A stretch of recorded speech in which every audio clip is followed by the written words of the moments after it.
Hello everyone, it's DeathFromAbove and welcome back to the channel, and today we are taking a look at the tier 8 Japanese battleship, the Amagi. Or should I rather call it a battlecruiser with quite an unusual turret layout. You see we have 2 at the front and 3 at the rear with a total of 10 guns. Let's see what that means in terms of statistics and equipments. And if you're wondering what kind of camo that is, it's the Roar of Steel camo, which is a really nice option for any ship equipped with long-range guns like battleships and cruiser. So as always guys, with my guides we'll have a look at some stats, see how that impacts our equipment setup, and then we will have a look at a really nice gameplay together to see how I use that ship to maximize its advantages. So as always, let's get started with the statistics. So we'll be comparing the Amagi to a selection of other tier 8 battleships: the German Bismarck, the American North Carolina, the Italian Roma, the Russian Lenin and the French Richelieu, and as always, the Amagi's classification into a battlecruiser isn't completely wrong. The ship hit points are average at the tier, 48,000, and that's nowhere near the Bismarck at 53,000, but all the other survivability and detection values are worst in class with only 12.5% citadel protection, 12.5 fire and flooding resistance, etc., etc. The list goes on. So really a battleship, but a very squishy one. Maneuverability is average. We've got a good top speed, a good acceleration, but that's with the propulsion modification, and worst in class traverse and turn time, so that's something that you might want to improve as well. And that's the end of the bad news, because we come to the guns. You saw in the intro that the Amagi had 10 410mm guns on 5 double turrets. And that gives us, along with a really nice range of 14 kilometers, the best DPM at tier 8. We have the best DPM for our main guns, HE shells, 34,000. That's, for example, 10,000 more than the Bismarck or the Richelieu. And we have the best AP DPM as well, with 54,904, so close to 55,000. That's 10,000 more than the average at the tier. So really excellent main guns DPM, which you might want to use as much as possible, because you saw that we have 3 triple turrets at the back of the ship. These take quite a long time to turn, so you might want to improve your turret traverse speed as much as possible, which is what I did by equipping the improvement in turret traverse speed by 20%. In terms of secondary guns, average. So 8 140mm guns, average range 6.2 kilometers, average damage 25,000, good fire chance, but worst in class turret traverse speed, so getting those secondaries on target will be a challenge, and keeping them on target against really fast opponents will be a challenge as well. Auto secondaries, there are none, so that's not a short range ship by any means. And so, well, it's confirmed by the total DPM, so you might want to be using that ship either at long range unless you're facing a Roma, but the sweet spot for the Amagi is somewhere between 8 and 12,000 meters. That's where your shells are gonna land, and that's where you will be maximizing your DPM. Don't get too close to a Bismarck, don't get too far away from a Roma. That's the advice. In terms of AA, don't get too far away from your fighters or American battleships as well, because the AA values are not bad, but not also excellent for the tier. So let's see how we can manage to find that sweet spot into our gameplay. So, good matchup for the Amagi. North Carolina, we can out DPM. Ashitaka, we have to be careful because he has the same DPM as us, but the other tier 7 battleships are not an issue. We should not get too close to that Gneisenau. And the West Virginia is a huge target, so we'll be able to dump shells after shells after shells into him. So let's see how that plays out.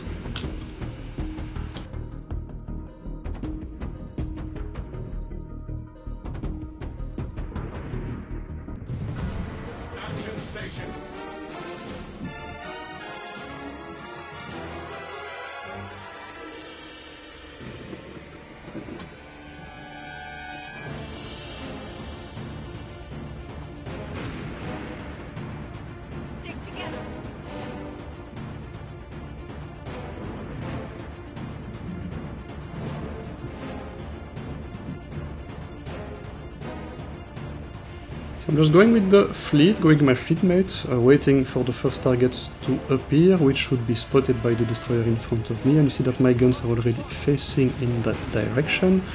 And sure enough, there's the first battleship, and judging by the huge silhouette, that's the West Virginia. So we're going to be testing our accuracy on that ship quite soon.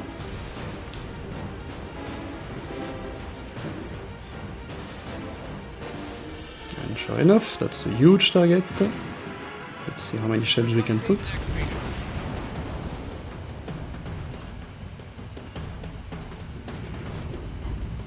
Only one, but that's because I am like shit. Well, so that said, let's see if we can get the next one right.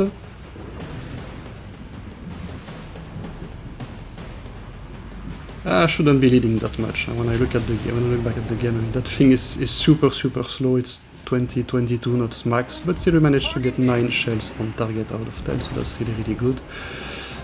That was with precise aiming, so let's see what happens without precise aiming. And he's stopping, and look at the huge target that is. It's going to get completely obliterated by this one. And there you go. Wow. It's already 20,000 damage for us. And that's the end of the West Virginia. So, there's only one target to the left, a cruiser, which is basically out of the game. It's just doing something there with our DD. So we're gonna go to the right and see what we can find there. And sure enough, there's quite a lot of people there. So let's see what we can do.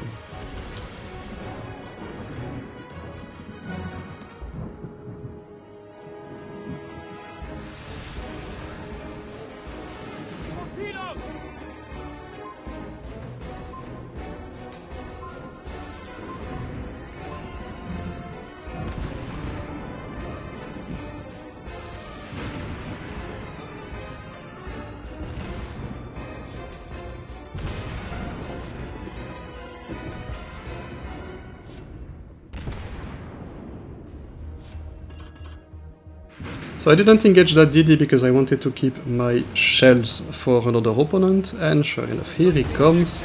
That's the North Carolina, which we're engaging at around 10 kilometers, and we managed to get 4 shells, only 4 into him, so that's not really good. Where is the accuracy when you get a smaller target?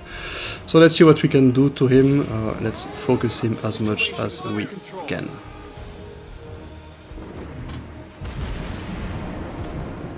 I'm just going to position myself close to that island. That should protect... 6 shells, that's already much better. But I'm going to position myself next to the island to protect myself as much as I can from the other ships on my right. So it's not going to be a very effective protection, but it's better than nothing. That Gneisenau should not be able to target me.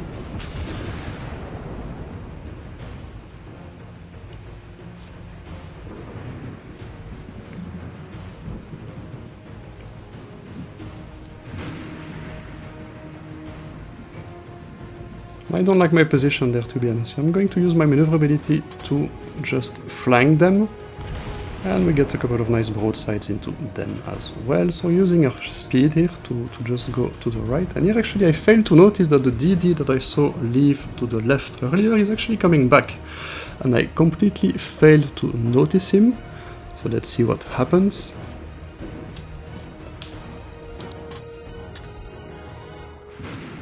Our situation sucks. Now we're only 130 points down, so yeah, a bit less now, but still I need to be aggressive to save the day, and I'm going to try to finish that North Carolina. It's only 2 minutes left into the game, so they're not going to be able to, even if they all focus me, they're not going to be able to finish me.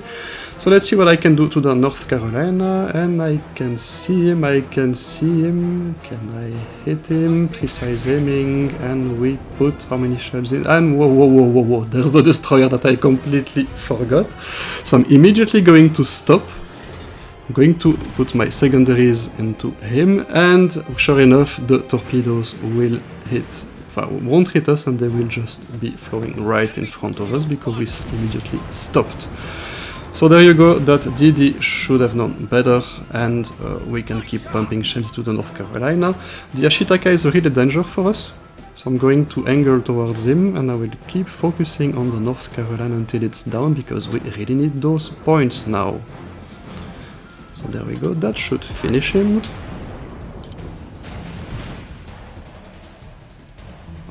sure enough, that's the first kill of the game, and the Gneisenau is not looking any better as well, so I'm telling my fleet mate, just shoot that guy, I'm gonna try to finish him, and I'm just quietly moving away from the Ashitaka, who can basically, well, it's got the same DPM as me, it's got 51,000 DPM, I have 54, so voila, there we go, we took that Gneisenau out, and now we're leading by quite a comfortable matching, so I can engage the Ashitaka in a 1v1. And for some reason, he's turning away from me, so he's not going to be able to hit me with any of his guns. Probably he's afraid of the DD that's coming to the north, but shouldn't be. The DD is too far away to do anything, so I'm just quietly going to put shells into him, and that will take us to our big caliber. And you see the really nice DPM of the Amagi. We immediately put ourselves into a good position, and sure enough, after a couple of salvos, we already hit 80,000 damage. So that's a really nice ship when you get it into the right position, which is not too close but not too far, in a position where your guns can reliably hit their targets and you can maximize your DPM. And there we go, can we finish him? Yes we can, and that's a really nice game. So here we are, end of the game, MVP, big caliber, Iron Fortress with 3 ships down. Overall the Amagi is a good ship. Until the Roma came along, it was the best option at long range at the tier. So now just, if you want to play that ship right, just don't get too close to those Bismarcks and don't stay too far away from those Romas, and you will be just fine, I promise.